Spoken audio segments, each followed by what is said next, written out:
एक समय की बात है, एक गांव में एक संत भैंसा रहते थे। उनकी शांति और सरलता के लिए उन्हें सब प्यार करते थे। संत भैंसा अपने जीवन में कोई भी बुरा काम नहीं करते थे। लेकिन गांव में एक नटखट बंदर था, जिसे मजाक करना बहुत पसंद था। वह हमेशा संत भैंसा के पास आता और उनसे कुछ जिज्ञासापूर्ण सवाल पूछता। संत भैंसा, क्या आप जानते हैं कि एक असली संत कौन होता है? संत भैंसा मुस्कुराते हुए जवाब देते, बंदर भाई, असली संत वह होता है जो अपने जीवन में सच्चाई और प्रेम को सबसे ऊपर रखता है।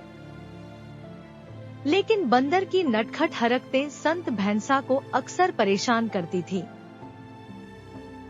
एक दिन बंदर ने सोचा कि संत भैंसा को एक सबक सिखाना चाहिए। उसने तय किया कि वह संत भैंसा के पास आएगा और उन्हें कुछ अजीब सवाल पूछेगा। वह हमेशा की तरह संत भैंसा के पास पहुंचा और बोला, संत भैंसा, क्या आप जानते हैं कि आपके पास कितना दूध है? संत भैंसा ने कहा, भाई, मुझे तो सिर्फ अपने खेत का काम करना है। लेकिन बंदर ने हंसते हुए कहा, क्या आप जानते हैं दूध से क्या होता है? संत भैंसा ने मुस्कुराते हुए कहा, दूध से हमें ताकत मिलती है और यह हमारी सेहत के लिए अच्छा है। फिर बंदर ने कहा, तो क्या आप मुझे समझा सकते हैं कि एक भैंसे का दूध किस तरह का होता है? संत भैंसा ने सोचा और फिर कहा, भाई, भैंसे का दूध खास होता है, यह गाढ़ा और मलाईदार होता है। बंदर ने फिर एक और मजेदार सवाल पूछा, क्या आप मुझे बता सकते हैं कि भैंसे का दूध पीने का क्या फायदा है? संत भैंसा ने शांति से उत्तर दिया, यह हमारी हड्डियों को मजबूत बनाता है और हमें ऊर्जा देता है। बंदर ने सोचा, अगर मैं संत भैंसा को और परेशान करूं, तो मजा आएगा। वह फिर से बोला, संत भैंसा, क्या आप जानते हैं कि कौन सा दूध सबसे महंगा होता है? संत भैंसा ने कहा, मेरे प्यारे बंदर, दूध का मूल्य सिर्फ इसके गुणों पर निर्भर करता है। अब बंदर ने सोचा कि वह संत भैंसा को और चुनौती देगा। उसने कहा, संत भैंसा, मैं एक पकड़ौआ खेलना चाहता हूँ। अगर मैं जीत गया, तो आप मुझे बिना किसी सवाल के एक गिलास दूध देंगे। संत भैंसा ने कहा, ठीक है, अगर तुम जीत गए, तो तुम्हारा दूध पाना सही है।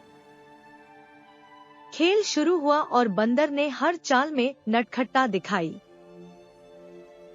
लेकिन संत भैंसा ने अपनी बुद्धिमानी से सभी चालों को खेला और अंततः जीत गए। बंदर ने देखा कि वह हार गया है और संत भैंसा ने कहा, भाई, अब तुम्हें एक गिलास दूध तो नहीं मिलेगा।